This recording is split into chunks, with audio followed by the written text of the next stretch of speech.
Good day, good day, good day to you all. This is Dr. Matthews-Bey here on the Dr. Matthews-Bey Unfiltered. I come to you this evening at this time of the day, with a saddened heart of some issues that I want to bring about to your comprehension. So before I do that, I must say greetings to you all. Islam to you, my Moorish brothers and sisters. And I hope that your day was quite satisfying and quite well.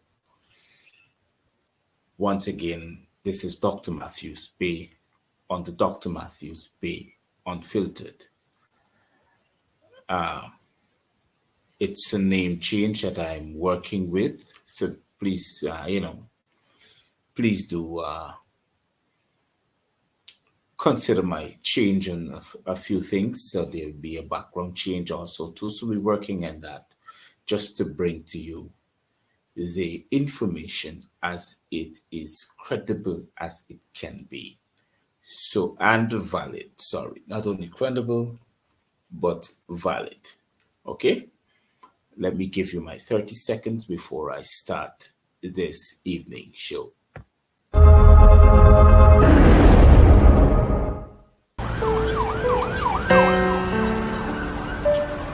on. It's supposed to be up.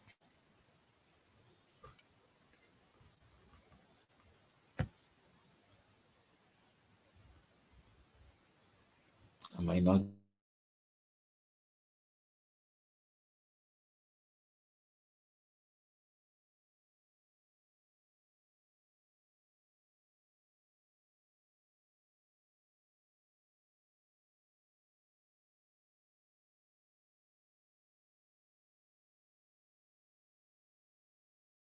So let me get right into it.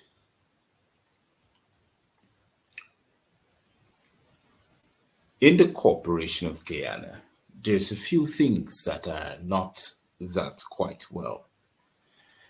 And I want to get at it because it's bothering me. The very first one that is bothering me in the Corporation of Guyana, it is that there is this faction of people within the political landscape of the People's National Congress reform base, overseas based Guyanese who are, excuse me, please, who are attached to the People's National Congress reform. But this is what I want to say.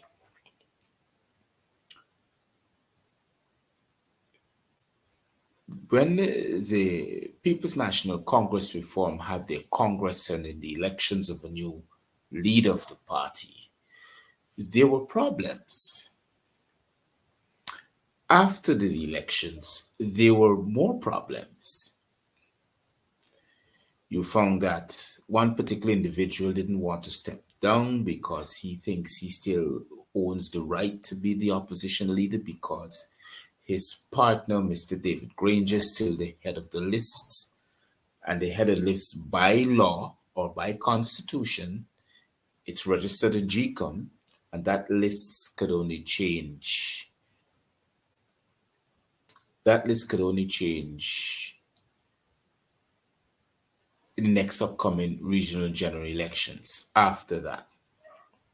Now, here was the problem. This young man is still the head of that list. Mr. David Granger is still the head of that list. And there's some factions of the People's National Congress reform seems to want to hold that as a catalyst against Mr. Aubrey Norton. Because at any one time he can wake up and change his mind to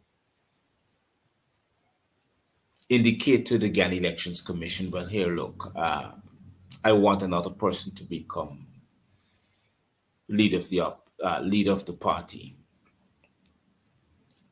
But the thing is that there's a growing concern that everybody is trying to look at. And I want to get down to the bottom of it. You see, Mr. Norton may not be the kind of person that everybody wants, especially those who finances the People's National Congress reform. You know, the financiers, the ones who donate largely to the party. So they're starving him of their finances to move the party forward in the next generation. If you get where I'm coming from, to those who are listening. And those financiers are now sprouting their heads and they're hanging their dirty linen outside on the lamppost for everybody to see. It's a dangerous game. I don't like politics. I'll be honest with you. But I figure out that in order for me to speak to the people and to represent the people, I had to now come on board to represent, to be a representative of the electorate. And I hold that position dearly, although it's part of the APNU umbrella inside of the People's National Congress.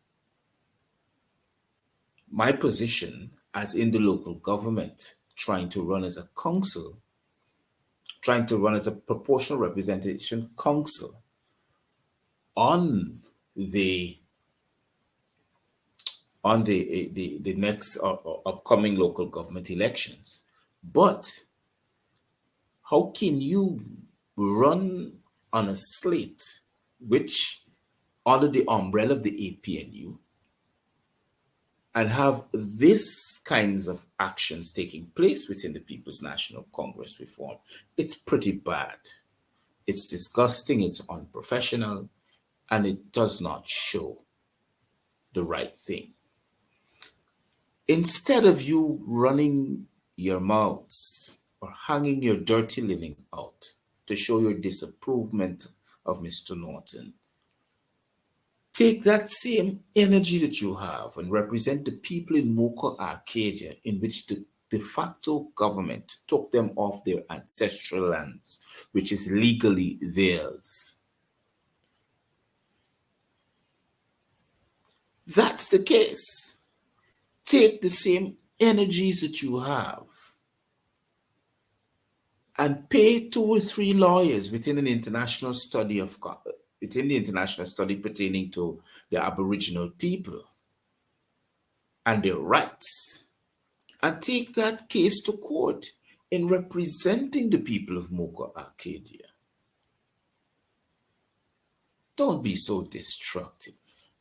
You already got the general secretary who decided to resign. I know you already got the what you call him again, the treasurer who resigned, and they both appears to be that of East Indian origin.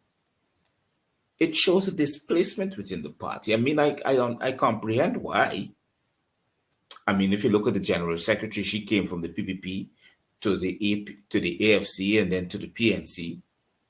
I don't know where maybe she'd gone back there, but I'm saying to you, everybody has their right to voice their opinion. It's a freedom of speech.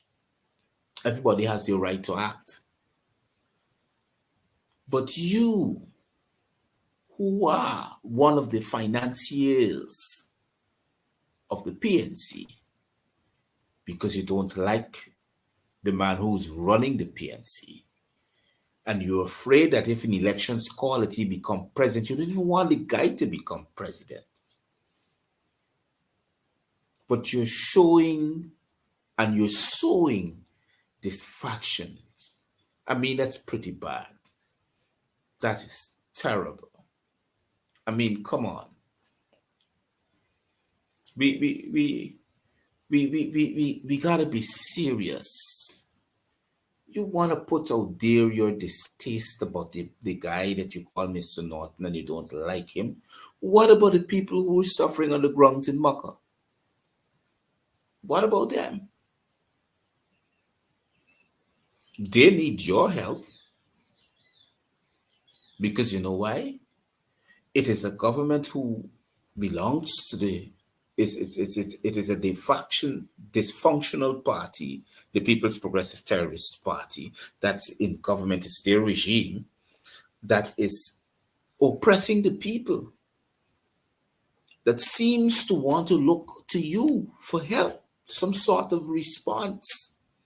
And this is what you're doing. Tell me, how professional are you? Or do you have a soul? Do you have any remorse? When you go out there and you plant such a seed, you know, there is a normal thing that there is a normal say that my parents of old or the people of old or my elders would normally say: be careful of the seed you sow, for that you shall reap. It's reality. Be careful of the energies you put out there because it is a destructive element. And that destructive element is causing mayhem. It is sowing a different seed. You got to be careful. Seriously, you have to be careful. You cannot keep going down this road. It is dysfunctional, it is terrible, it doesn't show the right thing. And instead, you waste all of that energy in talking about your dislike for Mr. Norton. Give it to the people that's in need right now. Give it to them because you're starving the PNC of financial resources so they can turn around to help the people that's in need. So if you don't want to pass it through the body of the PNC or the APNU, give it to the people indirect. That's in direct need. Give it to them. Come on the grounds. Don't send your mouth over social media. You come on the grounds. You talking about no confident vote. I mean, are you serious?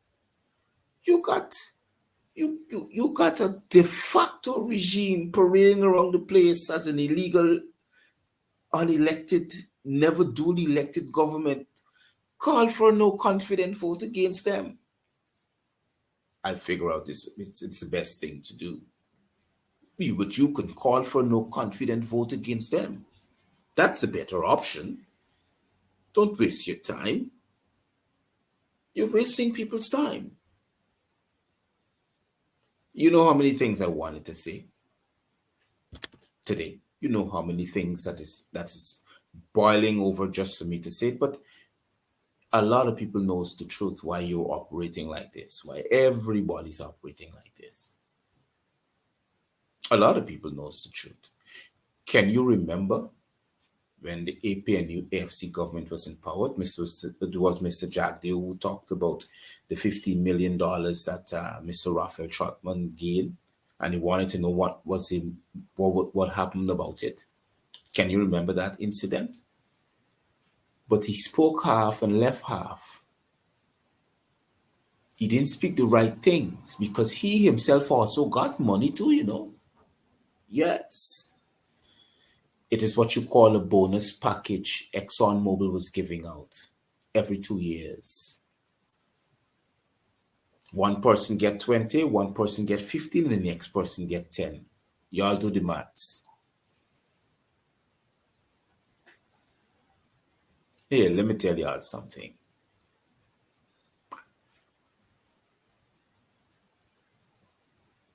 Stop derailing people. Stop it. It's not healthy. It's not good. If you collect your little money, stay in your corner because a lot of people know what's going on. Stop it. Don't vex if the man see you want nothing. The man see you want nothing, he want nothing, and the talkie story playing. The man said there's a lot of people who's collect an envelope with a check when the month come. He's seeing that up under. You can't vex with the man. If he ain't collecting no envelope with no check, the man wants to stay in his corner and govern as a leader. Allow him to. Give him the chance to. Because the regime that you got now in power is worse than what you're claiming about him. You want a no confident vote against him. Talk about a no confident vote against a fraud, Ali and Barjack Dio. Talk about that no confident vote against the two of them. Spend your resources behind such a no confident vote than spending your resources and your energies to try to run a man out when he's trying to represent his people without your help because you're starving him of the resources. And that is pretty much bad.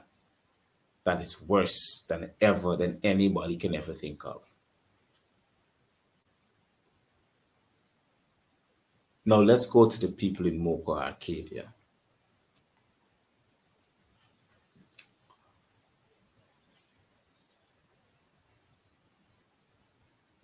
Now, there is a serious problem with certain things, and you need to comprehend these problems. Before 1966, it was British Guiana. Before British Guiana, it was the Aboriginal indigenous people, living souls. They were there in the inception. And when I mean Aboriginal indigenous people, I mean persons like me, loudly heavy melanated people. They were called Arawaks. They were called Moabites. They were called Bantus. It depends on whichever part of the region of the Americas you are. These people lived on this land long before any other ethnic group came here. Everybody else has a date of entry. The Amerindians have a date of entry. They came across the Bering Straits. The East Indians has a date of entry. They came here as indentured laborers in 1845, the first ship. The Chinese, the Portuguese, everybody came here and settled on this land that you call the Americas. In 1777 and 1778, a draft was drafted you call the Treaty of Peace and Friendship and was signed in the state of Morocco, which is the Americas. And it was signed with a comprehension of giving back to the Aboriginal people royalties when you would have invested, because that treaty was signed as what you call to create a commerce, a corporate commerce, which you call countries. When the law was passed in the United Nations, when the treaty was approved in the United Nations Act, which is Article 1514 of the decolonization of all colonies. That means everybody was to gain their independence. British Guiana handed over independence to Guyana. And in the handing over of independence to Guyana, there was two laws within the Constitution pertaining to land. The very first one is what you call Crown lands. And Crown lands was controlled by what you call a Commissioner of Lands and Survey. That commissioner would have sat and spoken to persons who would have purchased lands, like for instance, Victoria, Pleasance, Buxton, Golden Grove, They got, as a matter of fact, they got over 200 purchased plantations in the corporation. Sorry, 200 purchased plantations on the Americas that the Corporation of Guyana sits on. Now, in that constitution, it says the government of that day does not own these lands. These lands would have been regularized through lands and surveys to the government. That is why when the Ministry of Housing gives you a certificate, it is what you call a transport, because you don't own it. You cannot own it.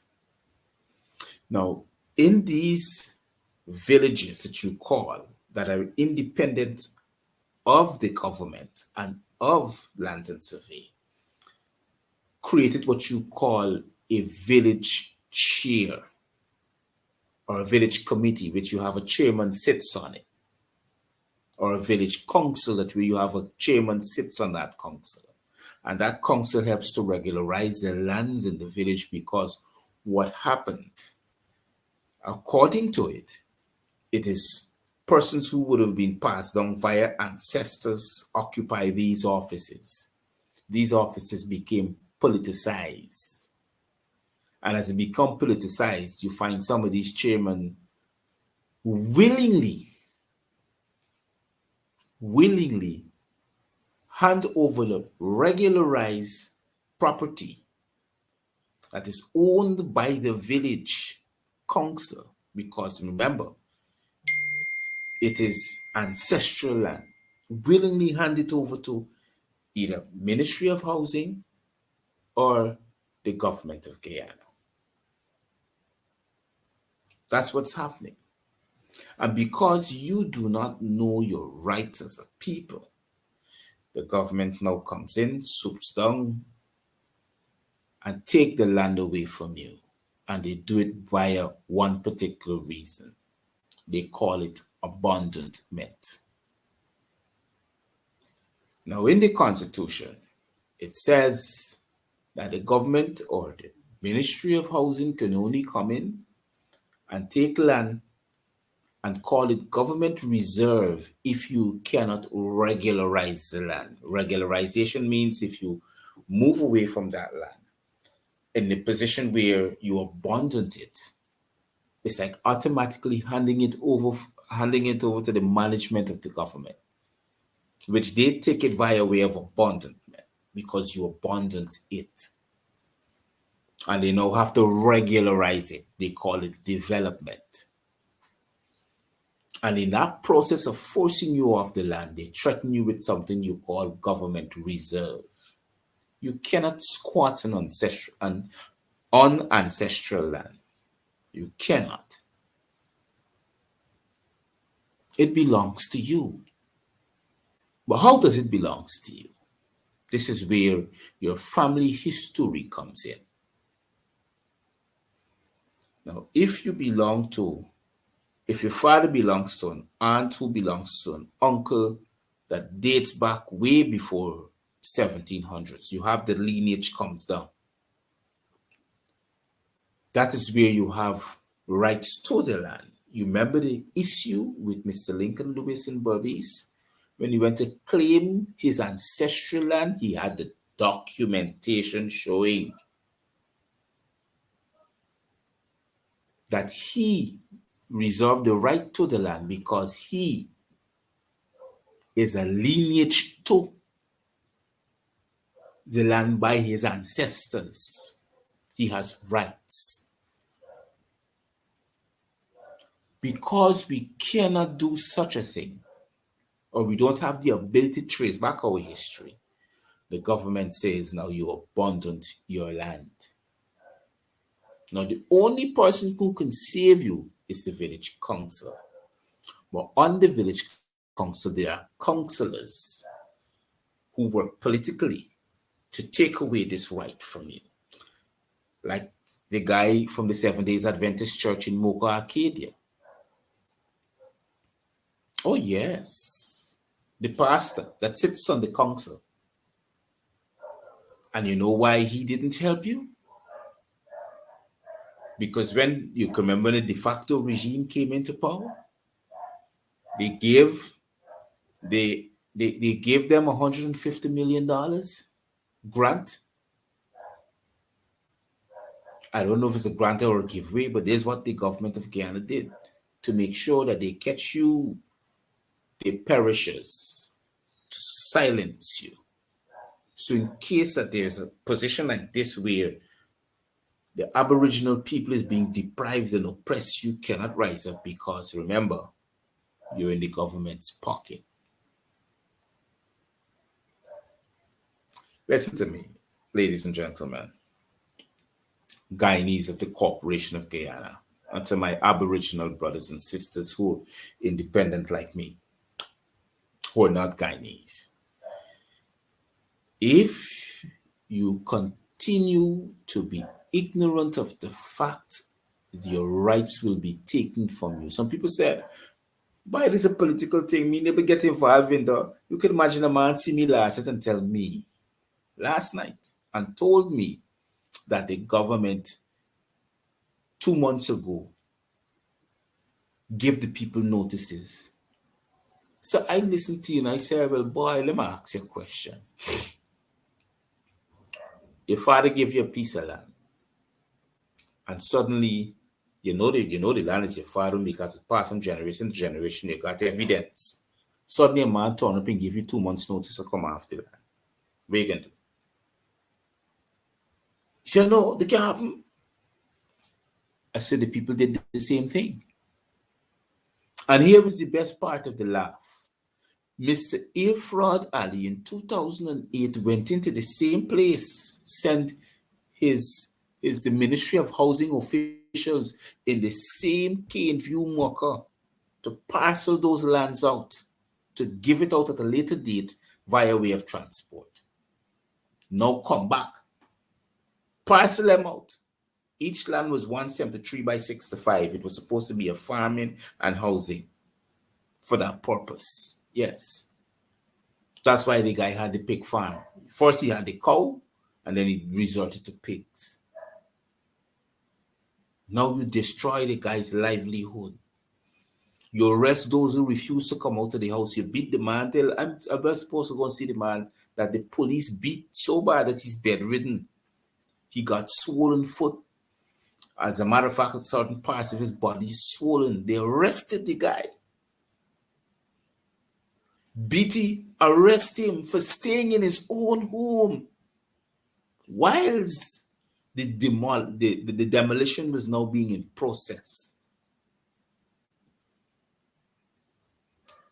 And you're going to tell me, to all God, I must sit down and accept a notice from the Ministry of Housing telling me I must vacate the property because it's government reserve. They're supposed to send me a legal notice defining to me government reserve. It has to be gazetted. It has to be passed. And for it to be gazetted, you got to make sure that the land is not ancestral land, because you can't gazette somebody else's land. You can't just wake up tomorrow morning and take it. Some people say, but what you can do? You can't. I sometimes I hate the part. Some people say, you can't challenge the government, guys, done the government. I beg your pardon. Do you know how they have wars and rumors of wars? It's when one country decides to wake up and invade another country. This how come he's got wars. Because the man who they invaded decided to say, I can't me taking this here and stand up for my rights and I can fight back. So the de facto regime know you're going to fight back because they got the police there for shoot you with tear gas and pellets. So nobody want dead. So they're going to move aside and they're going to allow the de facto regime to come in and take what is rightfully theirs. And they're going to sell the same lands. It's already bought, as a matter of fact. The land is already bought and paid for. And they're going to say, via way of in the official gazette, that that piece of land was abundant. Although it's ancestral land, it was abandoned by the village council.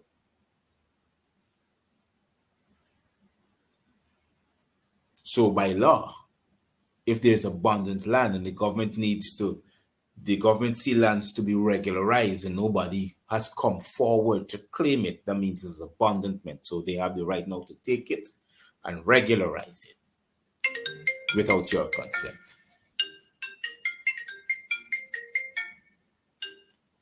And that's what is going to happen all the time. Every time they have these differences, it will happen.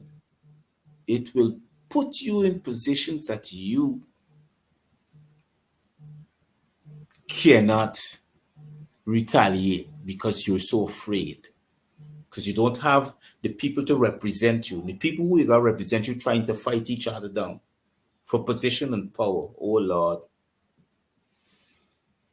The people who you trying to represent you, trying to get their attention to represent you in such a position. They're trying to fight against another man because the other man say, hey, I ain't able to hang my mouth with the soup dropping. Let's get real.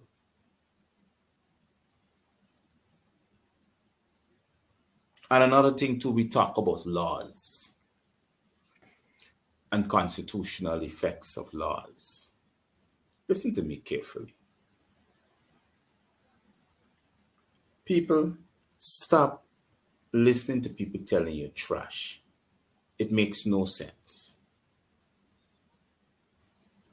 A man asks me, how can you have ancestral lands when we were brought here as slaves? Ask yourself the question. If somebody bring you from another land, like how they brought you, they say they brought you from Africa to the Americas, they brought you here as a slave. You ain't know what's going on.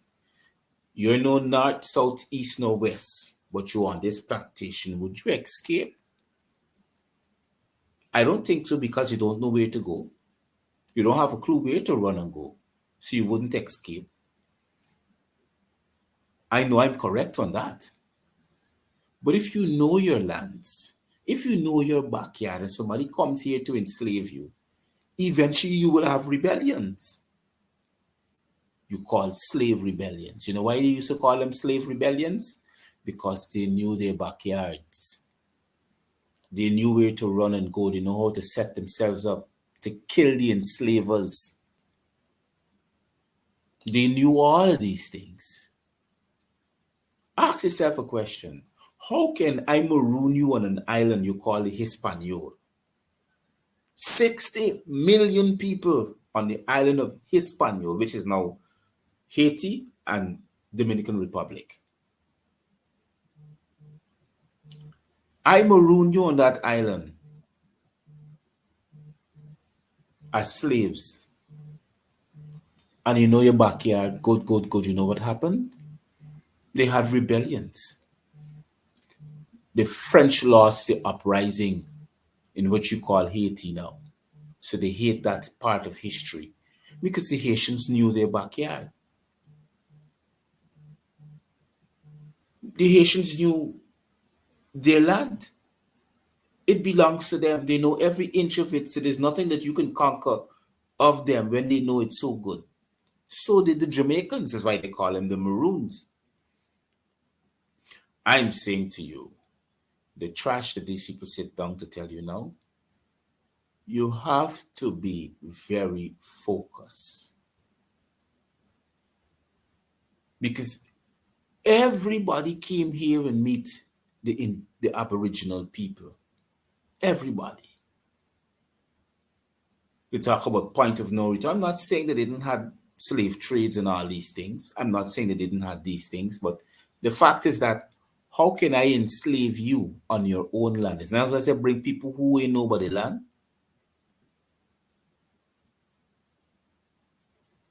Common sense gonna tell you. Now, unless I bring people who knew about the land, like for instance, like when they went to Hindustan, which is now India, to bring indentured laborers to, which is now Guyana, in 1845, they fool the people and tell them they carry them to a different part of India to do some work.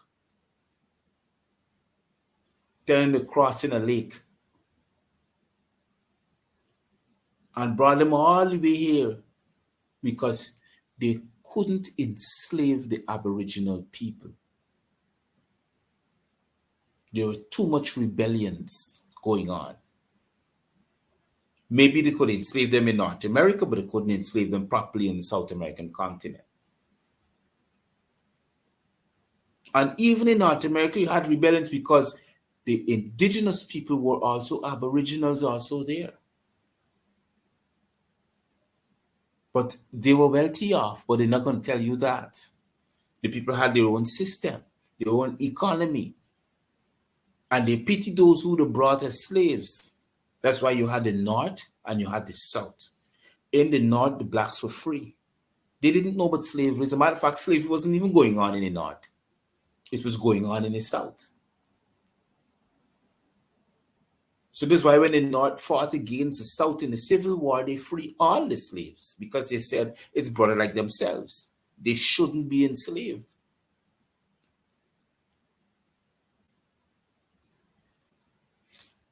We got to know our story. We have to study a nation that is ignorant of themselves will continue to be ignorant. A nation who depends upon their enslavers to teach them and educate them and to feed them and to give them a religion will always be oppressed. And they will create laws to oppress you some more. Look what's going on. Take a very good look at what's going on. It's hard. It's very, very hard in this particular time to move a man from a position of $100 million investment to a position of less than $20. Look at the difference. 40 piglets, 20 pigs come out from the rubble where I was in Moko Arcadia on Saturday. This after the demolition of everything. That's how much. Imagine a pig selling at $200,000 to one. Multiplied it by 20. See how much money you get. $200,000 to one. 5 is $1 million.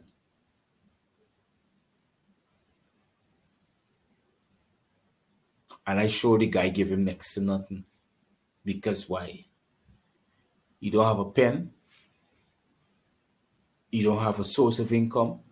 You ain't got nothing. It's 2 houses in 1 yard breakdown. Plus the pig pen.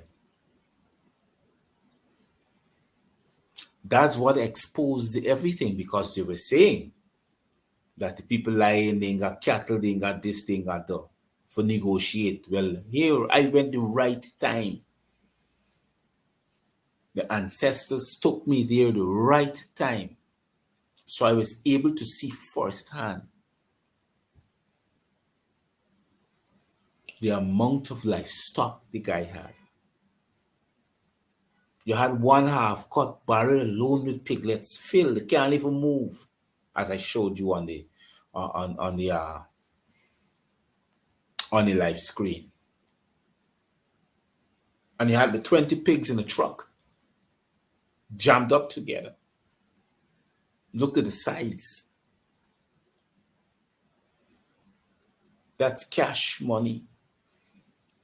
The farm is so loaded that he could afford to support mucker, horse telling, and certain parts of the entire east bank of Demerara with pork. Because that's how he works. He works with orders. Now you expect him, now you destroy his livelihood. You don't want to give him the kind of money to restart his business somewhere else and the kind of land. So you put him out to bread. Now you want him to come and work for you. You want him to come and be your slave. Those are the people that those who shouting and screaming on the social media against the opposition party supposed to go and help. Because at the end of the day, it's the same people that you ignoring is put you there as politicians, as a party. It's the same people that you depending on to go and vote to put you there, whether you win or win not. It is the same people that you expect to support you to make sure that you become members of parliament.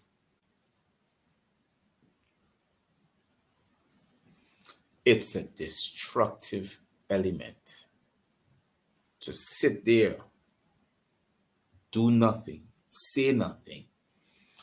And when you feel offended by somebody saying something, you get up and you want to tear the person down and forgetting those who are suffering because they have put you in a position that you're feeling happy.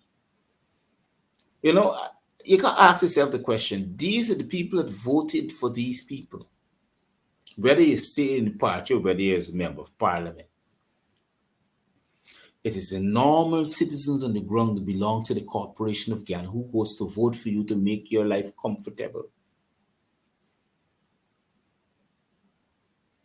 And then you run around and photo ops in yourself.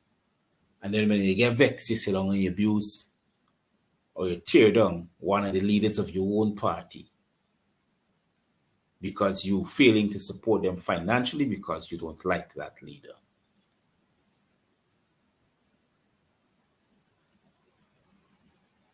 And when people like me talk, you hear, oh gosh, I mustn't say that. To me, when I look at people who behave in such a manner, Jack Dion Yal is the same thing. Seriously. Because Ali don't even give a hell waters about the livelihoods of people now who are being affected in the demolition of the houses, much as Jack Dion. Because they didn't even look round the shoulder. Imagine he went in there just to assess the problem. The problem was getting the land so his friends and families can get it. He went in there to assess the problem, went in there and opened his mouth and operate like he preaching. He ain't gone back in there. When he done gone in there now, he come out of there, he sends his goons who's sitting on the village chairman, the village council. Imagine a big pastor. How uncomfortable he must be feeling when the church Sunday gone. I don't even know what he told his parish members. But it's a village that is predominantly Aboriginal. What are we doing?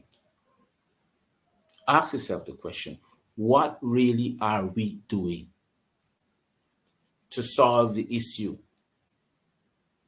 What are we doing? We doing nothing?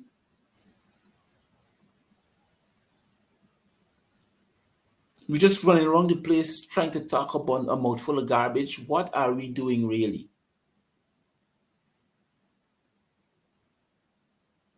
You want to talk with Aubrey Norton? Ask yourself this question. Does he has the resources to operate as an opposition leader? No, he doesn't. You know why he doesn't? Because you're not giving him the support. You're starving him of the support, you're starving him of the finances. And because you know he has nowhere to turn, now you're going to rise up and say, I want a no confident vote. I mean, come on, you got to think. Stop behaving like kindergartners. Don't behave like A fraud. A fraud is like a 5-year-old child. That's how he behaves. When you behave like that, you behave like a 4-year-old. I might get offended because Dr. Matthews-Bey spoke. Well, a lot of people know me. I'm pretty much controversial. I'm plain spoken. I don't care who vexes when I talk because I don't mince matters. I don't pretend. That's what y'all gotta stop doing. Stop pretending and start acting. It's a dangerous game you're playing. Think about it. It's not correct. It's not right. think about it. Ask yourself the question.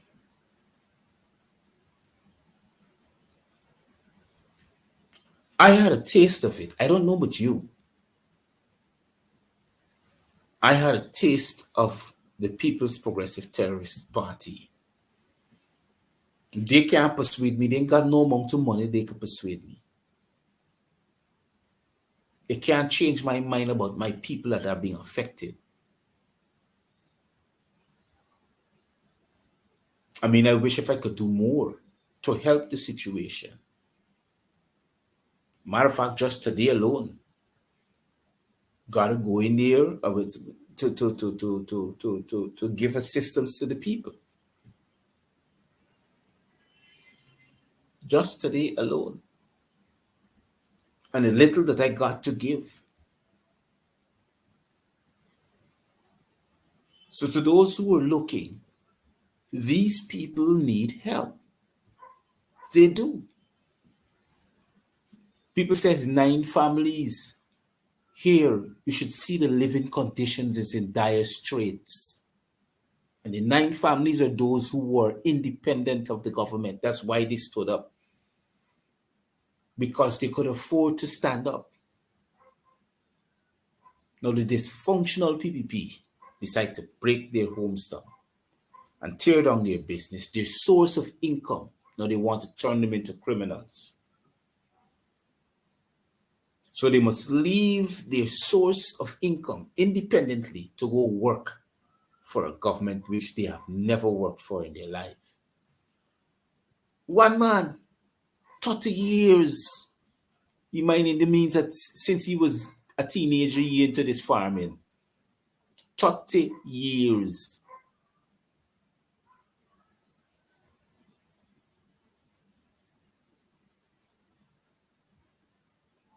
And what are we doing?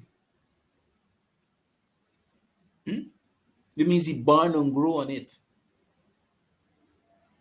On the same piece of property. 30 years. That's how long they're living there, you know.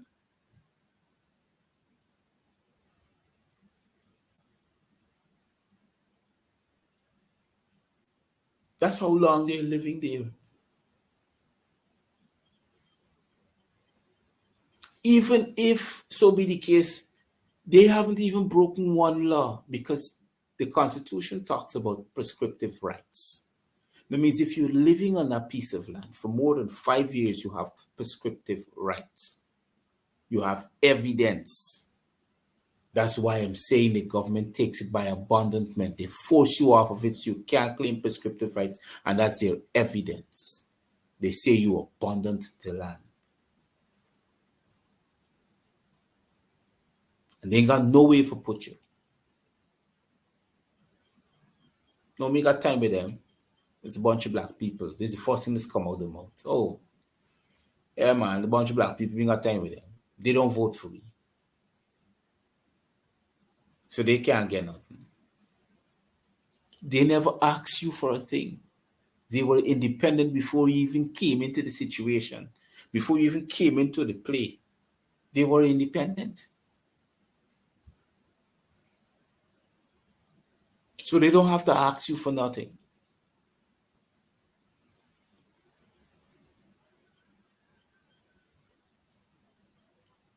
My brothers and sisters of the political party of APNU, AFC, and that belongs to the PNC, I'm saying to you this now. Don't sit down in your homes behind a camera and post. Come out and go on the grounds. I must commend MP Bess. I must commend her. I think her name is Nina Bess. I must very much commend her for the hard work that I saw her doing on the grounds when I was there. I mean, there were other politicians who were there that I saw. But I must commend MP Bess because you know why? She lives in Mocha. She fights for the rights of the people. But they need assistance. They need legal assistance. They need physical assistance, means clothes and food, clothing and food. And they also need finances for the children to go to school because they have demolished the place of business that brings the income so they can feed their children and send them to school. They need those assistance. They need it because it's every day they gotta fight now to eat. Because they ain't got no way for go. Can you imagine these people living under somebody's bottom house right now? And they've got a pool to cook for them every single day. Pool their resources or whosoever's giving. That's the position that they're in. That's in the dire straits that they're in. They got to pool their resources or whosoever give them so they can get to eat. You got two mothers. Both of them got two children. There's the youngest, which is four children. They got two at 2 years and they got two at 6 years. Oh my gosh. You got to see the conditions that these people are living in right now. They got to take turn to sleep. You think it easy? I don't know why the pastor of the Seventh Days Adventist Church don't go and give ear to the need.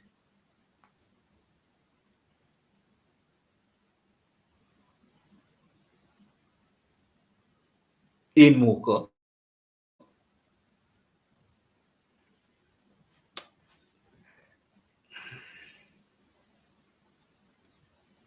Sometimes I just try to be a little professional sometimes, but I can't help it.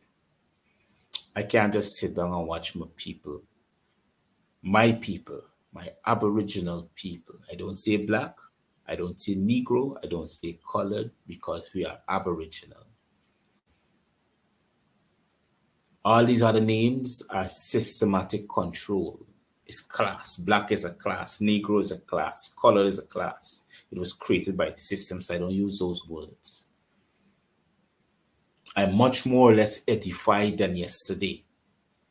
I've evolved to a position where I know the truth. So on my show, I teach the truth and I tell the truth.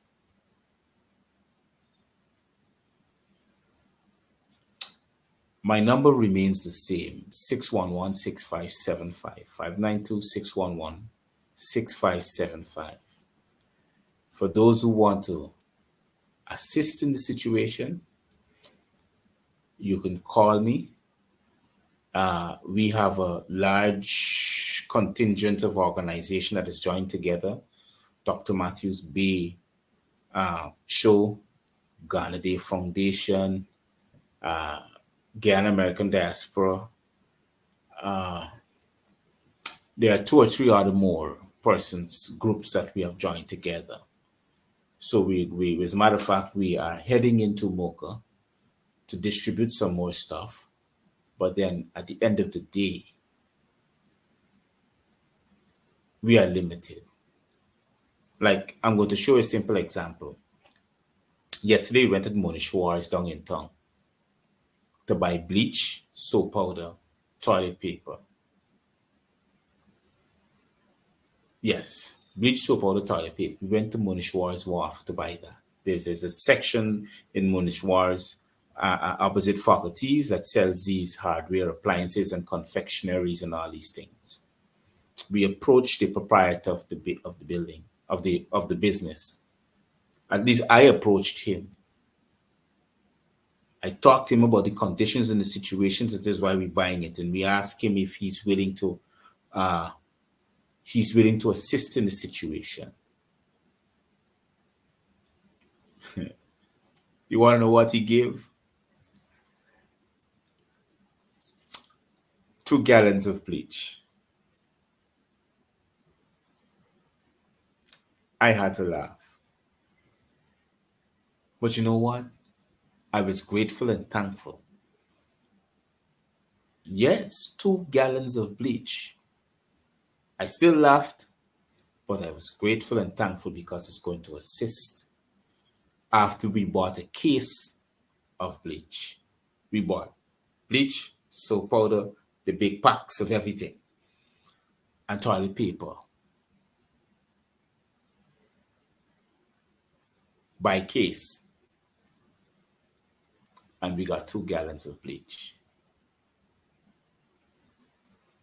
as a donation. I want to say to you, instead of we waste time bashing each other, let us find the time to represent each other. Let us find the time to stand up and support each other. Support the Gavin Matthews show. Support the progress that I'm doing for the betterment of my people. I will always refuse the PPP's money. I will never accept it. But you need to support the cause. It is your people who is now suffering. I'm already a political prisoner. There's much things I can do and I cannot do because I don't have the kind of resources. But I still try at the end of the day. I know we all have needs. But when the family is united, they become unstoppable. When the family is divided, then we become oppressed.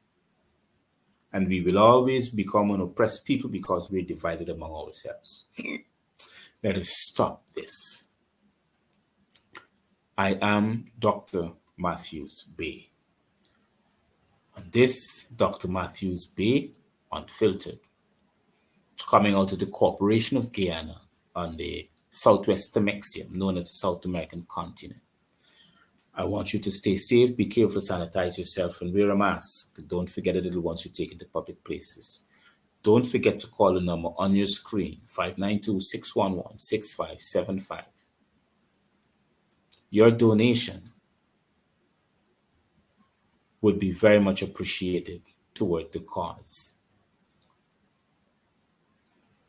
Once again, this is Dr. Matthews-Bey saying good day and Cheerios for now.